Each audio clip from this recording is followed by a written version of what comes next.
하시고 깨닫는 말씀에 따라 순종하며 살아갈 수 있는 우리 모두가 되게 하여 주옵소서.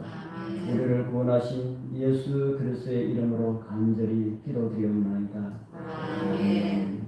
아멘.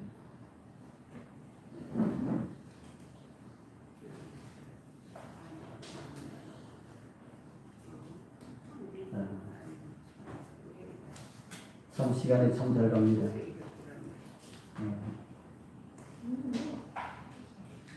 우리 2기 맞지요? 2기 12째 안식이에요. 한 안식일 지나면은 2기도 끝나고 금년이 절반이 넘어갑니다. 우리나라의 정치하는 분들 중간평가라는 그런 이야기를 많이 하더라고요. 우리 여러분들 자신을 중간평가 좀 해보십시오. 중간평가 해가지고 나는 어떻게 살아가고 있나 하는 것을 생각하시면서 더 믿음 안에 설 수 있도록 우리 모두가 그렇게 되었으면 좋겠습니다. 오늘은 12과 총리가 된 요셉이라고 하는 그런 제목입니다. 우리 기억절 같이 한번 읽어보겠습니다. 바로가 시작. 바로가 또 요셉에게 이르되 내가 너를 애굽 온 땅의 총리가 되게 하노라 하고. 아멘. 오늘 내용은 어려운 역경을 이기고 애굽의 총리가 된 요셉과 더불어 그의 형제들에 대한 기록을 함께 살펴보게 될 것입니다. 우리 요셉을 헤아려 되었던 그 형제들의 끔찍한 그런 죄악 가운데서도 하나님께서는 그들을 인도해 주셔서 정말 회개하고 새 사람 된 이런 모습들을 우리는 성경을 통해서 보게 되는데요. 오늘과 우리 다음 안식일 그런 내용들을 함께 살펴보게 될 것입니다. 제가 하나하나 제가 질문 형태로 제가 좀 말씀을 준비하겠습니다. 우리 첫째 날 보면은 권력의 자리에 오른 요셉이라고 하는 이런 제목입니다. 질문 하나 올립니다. 바로의 꿈을 들은 요셉의 해석과 해결 방법을 제시하는 요셉을 통하여 무엇을 생각하고 느끼는가 했습니다. 바로가 어떤 꿈을 꿨습니까? 바로가 어떤 꿈을 꿨는지도 모르시는 분들이 많지요. 해석을 하면은 7년 흉년과 7년 풍년에 대한 그 꿈을 꾸었습니다. 그 꿈을 들은 요셉이 어떻게 이야기했습니까? 어떻게 이야기했습니까? 자기의 똑똑함을 드러내었습니까? 하나님의 은혜를 드러내었습니까? 요셉은 바로의 꿈을 듣고 난 다음에 하나님께서 바로에게 어떤 일을 하려고 하신가라고 하는 것을 확신하게 되었습니다. 그런데도 바로를 통해서 하나님께서 역사하고 계신다라고 하는 이런 것을 느꼈는데, 여러분들 우리 이웃에 하나님을 알지 못하는 사람들이 여러분들에게 와가지고 내가 어제 이러이러한 일을 하였는데 라고 하는 그 이야기를 딱 들으면은 하나님께서 이 사람을 통해서 무언가를 일을 하시고 계시는구나 라고 하는 것을 느낄 수가 있지요. 그걸 여러분들 느낀다면은 어떻게 할래요? 그걸 느낄 때에 하나님께서 이분을 통해서 무언가를 하려고 하시는구나 라는 것을 느낄 때에 여러분들 어떻게 하시겠습니까? 어떻게 하면 좋겠습니까? 아이고, 하나님께서 무언가를 일을 하고 계시네요. 그러니까 하나님 믿으셔야죠. 이렇게 해야 되죠. 오늘 우리 요셉을 통해서 그렇게 하면 안 된다는 걸 우리에게 보여주고 있습니다. 요셉은 바로를 통해서 하나님께서 계획하신 그 꿈에 대한 것을 다 들었는데, 요셉은 하나님을 믿고 살라고 하는 그 말을 한마디도 하지 않았습니다. 왜 하지 않았을까요? 절호의 기회인데, 하나님을 전할 수 있는 엄청난 그런 기회를 주셨는데 왜 요셉이 하나님에 대해서 말하지 않았을까요? 왜 하지 않았을까요? 한번 이야기해 보십시오. 왜 하지 않았는지 이야기해 보십시오. 자, 요즘 저희들 교회에서 교단적으로 교과를 펼 때마다 우리에게 하는 강화력 운동을 계속해서 매 한 시간마다 우리에게 보여주고 있습니다. 이거 왜 우리에게 계속해서 전해줄까요? 우리가 우리 목소리로 전도지로 복음을 전하는 것도 좋지만 그보다 더 중요한 게 있다. 그게 뭐라는 말입니까? 우리가 복음을 이웃들에게 복음을 전하는 것도 좋지만 그보다 더 중요한 게 있다. 그게 뭐라는 말입니까? 한국연합에서 우리에게 무엇 때문에 아시간마다 이렇게 우리에게 가르쳐 줄까요? 이렇게 하라고 이야기할게요. TMI. 무엇 때문에 그걸 이렇게 아시간마다 이렇게 우리에게 잊어버리지 말라고 이렇게 할까요? 전도하는 것보다 무엇이 더 중요하다고요? 우리 이웃들에게 선한 감화를 끼치는 것이 더 중요하다. 이걸 우리에게 보여주기 위하여서 계속 이렇게 하고 있습니다. 요셉도 그런 사실을 알았을까요? 요셉도 그런 사실을 알았을까요? 요셉도 알았겠지요. 그래서 요셉이 왕에게 하나님에 대하여서 증거하는 것도 좋지만 요셉의 삶을 통하여서 하나님을 보여주는 것이 더 중요하다는 사실을 느끼고 요셉은 그렇게 하지 않았다 하는 겁니다. 우리 두 번째 질문을 제가 하나 더 올립니다. 요셉은 총리가 되고 결혼을 하게 되고 아들들을 얻었다. 요셉은 그의 아들들의 이름을 무엇이라 지었으며 그 이름에 담긴 의미는 무엇이고 우리는 무엇을 느끼게 된다고 생각하는가? 제가 첫째 날 내용 속에 다 담겨 있는 그런 내용들입니다. 요셉이 총리가 되고 난 다음에 결혼을 해서 아들들을 얻는데 그 아들들의 이름이 무엇이라고 지었습니까? 예. 하나는 므낫세, 에브라임 이렇게 지었지요. 그 이름의 의미를 읽어보셨습니까? 예. 이름의 의미를 뭐라 그랬습니까? 예.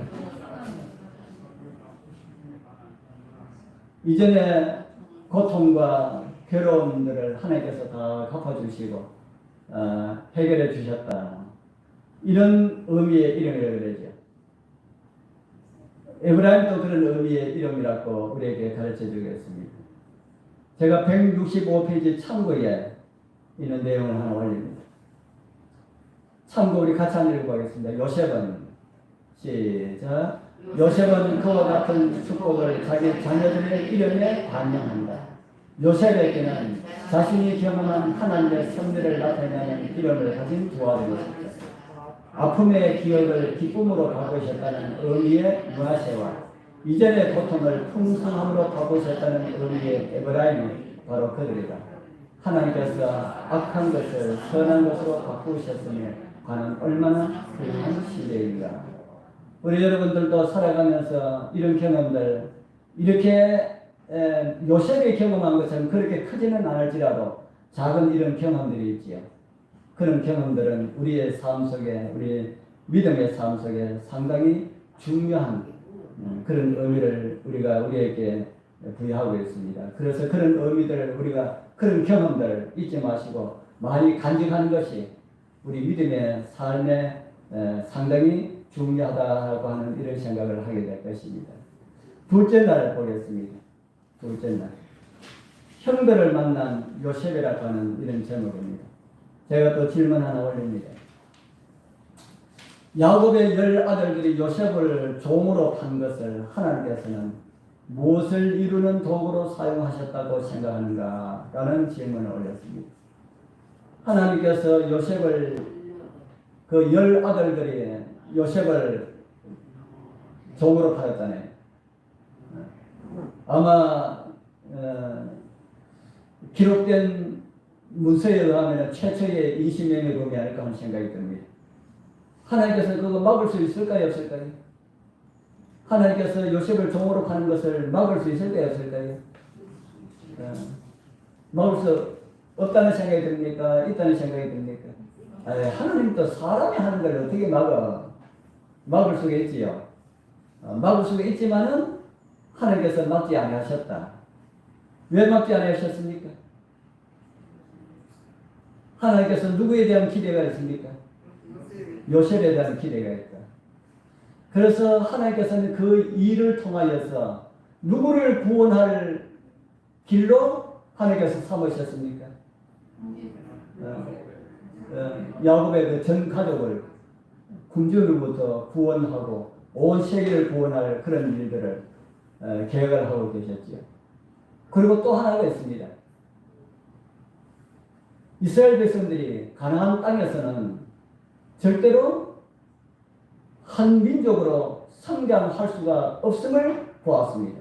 사람 다 연약하거든요. 이스라엘 나라에 살면은 이스라엘 나라가 가나안 땅에 살면은 가나안 땅에 복음을 전해가지고 그들로 감화를 시키면 좋은데 여러분들 살아가면서 보니까 내가 다른 사람에게 감화를 받는 것이 실수입니까? 다른 사람을 불러다가 내가 감화를 끼쳐가지고 그들이 나의 감화 속에 들어오도록 하는 것이 실수입니까? 여러분들 살아보니까 어떤 게 쉽던가요? 안 믿는 사람들 따라가는 것이 더 쉽습니다. 여러분들 그렇습니까? 그래서 날마다 우리는 우리 자신을 채찍질하고 우리 자신을 하나님께 돌아가도록 해야 됩니다. 가나안에 사는 이스라엘 백성들도 마찬가지로 하는 겁니다. 그들이 거기서 한 100년 정도 살면은 이스라엘 나라 사람들이 다 뭐화 된다고요? 가나안화 된다 하는 겁니다. 그래서 하나님께서 세우신 계획이 이스라엘 나라를 어디로 보내가지고요? 그 당시에 가장 강대국이었던 애굽에 보내가지고 애굽의 보호 가운데 이스라엘 백성들이 성장하도록 그렇게 계획을 세우셨다. 그 일을 위하여서 지금 누가 종으로 팔려가는 겁니까? 그 일을 위하여서 지금 요셉이 종으로 팔려가는데 요셉도 몰랐고 그 형들도 몰랐지요. 저와 여러분들의 삶 속에도 그런 일이 있을 수가 있습니다. 그렇기 때문에 우리는 믿음 안에서 어려운 시험을 만나거든 성경은 뭘 하라고 그럽니까? 뭘 하라고 그럽니까? 믿음으로 살아가는데 어려운 이런 시험들이 올 때에 뭐 하라고 그럽니까? 기뻐하라고 그랬죠. 예. 우리를 통해서도 하나님께서 그런 일을 준비하고 계신다라는 사실을 생각하라는 것이죠. 두 번째 질문 하나 더 올립니다. 요셉의 형들이 애굽에서 요셉을 만났을 때에 그들의 과거의 일을 후회하였을까? 그렇게 제가 올려놨습니다. 애굽에서 요셉을 만났을 때에 그들의 과거의 일이 후회되었을까요? 우리 여러분들도 살아가면서 지내온 일 가운데 후회되는 일들이 있습니까? 없습니까? 우리가 앞으로 세상을 살아가면서 우리가 10년 후 살아가는 일 가운데서도 10년 후에 또 후회할 일이 있을까요? 없을까요? 제가 미리 넘겨짚어가지고 죄송합니다만 그런 일이 있을 가능성이 있습니까? 없습니까? 다른 분은 자신이 있습니까? 김철호 교사님만 걱정이 되고 다른 분은 다 자신이 있습니까? 자신 없지요. 그러면은 우리가 후회 안 하도록 살라 그러면은 어떻게 해야 될까요?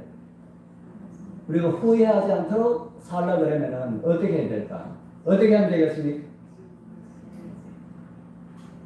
어떻게 하면 될까요? 제가 지적을 합니다.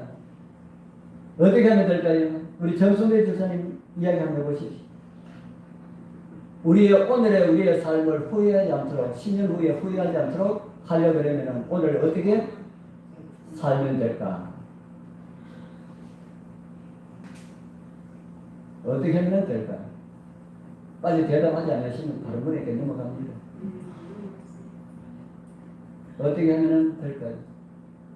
어제 우리 서재인 지사님이 후회합니다 그랬는데 왜 어떻게 하면 될까요? 어떻게 하면 후회하지 않는 삶을 살아갈 수 있을까요? 어렵습니까? 제가 드리는 질문이 어렵습니까? 제가 상당히 쉬운 질문이라고 생각하고 오늘 우리가 어떻게 살면은 장래에 후회를 전혀 할 수는 없지만 후회를 최대한 줄일 수가 있을까? 그겁니다. 오늘 어떻게 살면은요? 아멘. 그 이야기가 그렇게 힘들었습니까? 하나님의 말씀에 순종하며 살자. 100% 순종하면은 10년 후에 100% 후회하지 않습니다. 50% 순종하면은 10년 후에 50% 후회할 일이 생겨나는 겁니다. 그래서 100%에 가깝도록 우리가 하나님의 말씀에 순종하는 그런 삶을 우리 삽시다. 그래야 되지 않겠습니까? 우리 정말 우리 믿음을 우리가 참 그렇게 해야 돼요. 우리 안식 교장님이 시작할 때마다 늘 그렇게 말씀하시는데 저는 오늘 교회 와서 얼마나 부끄러운지 모릅니다. 교회 오니까 손님만 두 분 계셔요.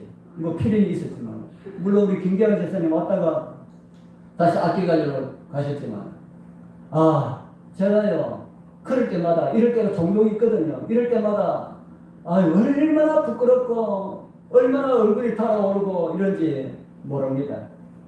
우리 성도님들 안시학교를 10시에 시작하면은 최소한 9시 반에 참석해야 됩니다. 그래서 지금까지는 코로나 때문에 우리가 뭐 참여 많이 부리고 이렇게 못했지만 이제는 코로나가 이제 거의 가고 있으니까 9시 반에 참석해가지고 우리 참여도 좀 부리고 좀 그렇게 해야 됩니다.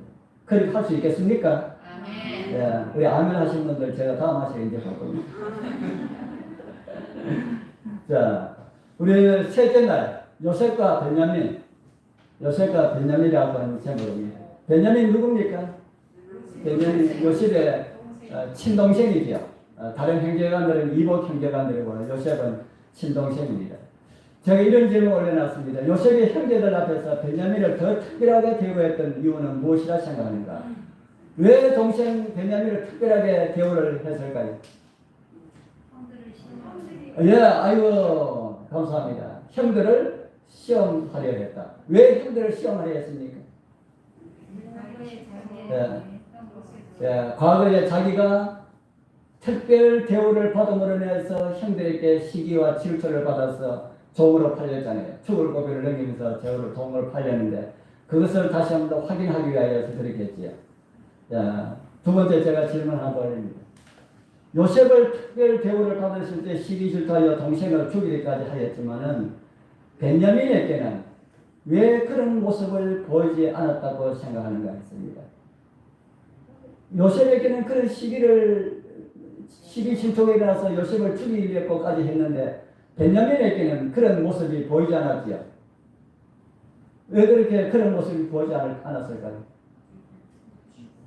베냐민에게는 형제들이 그 특별 대우를 해줘도 형제들이 베냐민을 미워한다든지 시기한다든지 이런 모습을 보이지 않았다는 겁니다. 왜 그랬을까요? 크게 한번 이야기해 보시죠. 여기서 대답하는 다 맞는 대답입니다. 왜 그렇게 했다고요? 형들의 변화된 모습이 보입니까?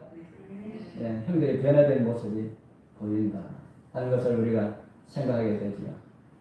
우리 성도님들, 우리 교회에서도 특별 대우 받는 사람들이 있습니까? 교회에서도 특별 대우 받는 사람이 없는데 성도들 눈에는 특별 대우를 받는 것처럼 그렇게 보이는 사람이 있을 수가 있습니다. 그렇게 느낄 때마다 어떻게 하면 될까요? 그런 걸 느낄 때마다 저는 이렇게 생각했으면 좋겠습니다. 정말 믿음이 연약한 분이구나. 그래서 우리 모두에게 더 깊은 사랑과 애정이 필요하구나 하는 것을 그렇게 느끼시고 더 많이 사랑하자 하는 것을 제가 권해드립니다. 수요를 살펴보겠습니다. 점치는 잔이 나옵니다. 점치는 잔. 질문 또 하나 올립니다. 요셉의 점치는 잔을 베냐민의 자루 속에 넣은 이유가 무엇이라 생각하는가? 너무 쉽지요. 요셉이 점치는 잔을 베냐민의 자루 속에 왜 베냐민의 그 하필 미운 형제들한테 넣었지 왜 베냐민의 자루 속에 넣었을까? 왜 넣었습니까?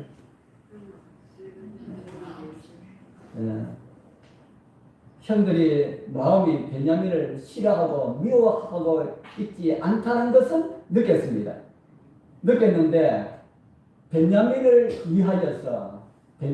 위하여서 정말 자기들의 생명을 내걸 만큼 그런 사랑을 가지고 있는가라고 하는 것을 또 보기를 원하였지요. 요셉도 욕심이 많은 것 같습니다. 또 하나 질문을 올립니다. 애굽으로 돌아온 형들 중에 유다는 베냐민 대신에 뭐가 되기로 했습니까? 노예가 되기로 간청했다. 왜 그렇게 하였을까요? 유다가 왜 그렇게 했을까? 베냐민을 위하여서 요셉이 그런 기대를 했었지. 요셉이 그런 기대를 했는데 유다가 요셉의 기대에 완전하게 그대로 그런 말을 합니다. 내 동생 베냐민을 위하여서 내가 종이 되겠다.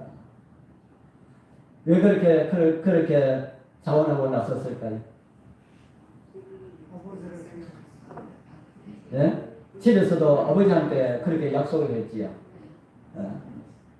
바로 이러한 유다의 간증이 그의 믿음의 삶에 상당히 영향을 주고 그 자손 대대로 그런 영향 속에 살지 않았을까라고 하는 그런 생각을 합니다. 그래서 유다의 그런 이야기를 들을 때에 이 요셉이 더 이상 자기 마음속에 있는 그 감정을 감출 수가 없었지요. 그래서 자신을 드러냈습니다. 유다의 감동적인 고백을 듣다가 요셉은 더 이상 주체할 수가 없어 자신을 밝힙니다.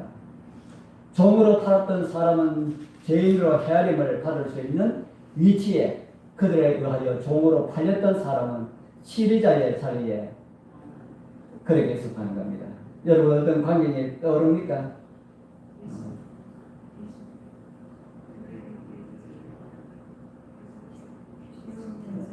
네. 속으로만 이야기하지 마시고 크게 이야기해도 됩니다. 크게 이야기 한번 해보시죠. 아멘. 이거 종으로 오신 예수님. 네.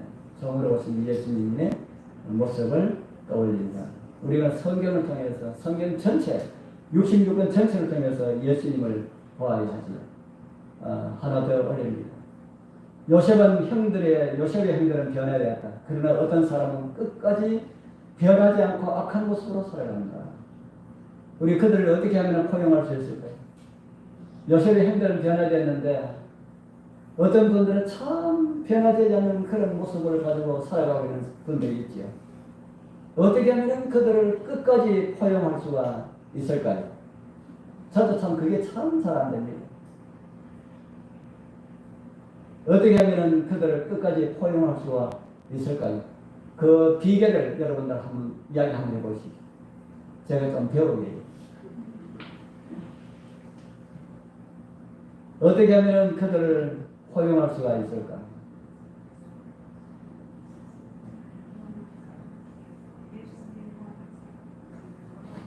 속으로 이야기하지 마시고 크게 이야기하라니까요. 누구의 마음을 가지면 될까요? 예수님 마음을 가지면 되는데 그 예수님 마음 참 잘 안 돼요. 그죠? 여러분들은 모르지만 제가 참 아침마다 오늘도 예수님의 마음을 가지고 살 수 있도록 해 주옵소서 이렇게 기도드리는데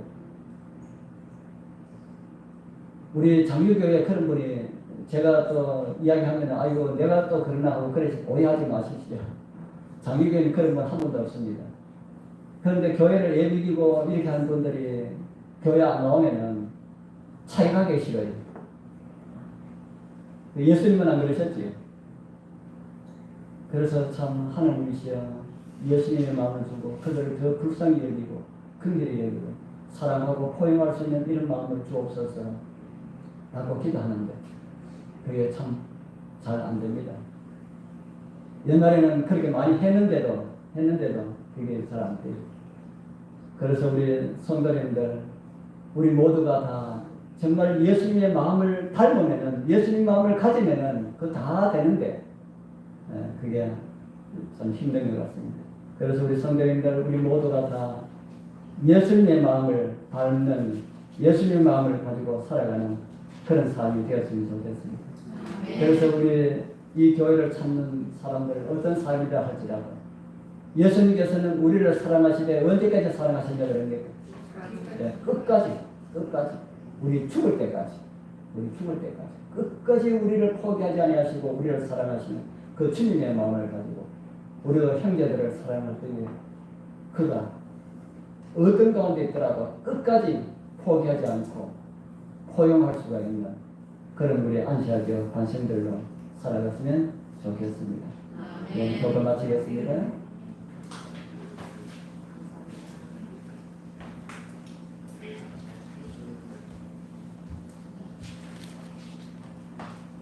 참 공부를 잘 하셨지요. 듣는 사람은 말 듣는다 하지요. 정말 우리 큰일 났습니다. 이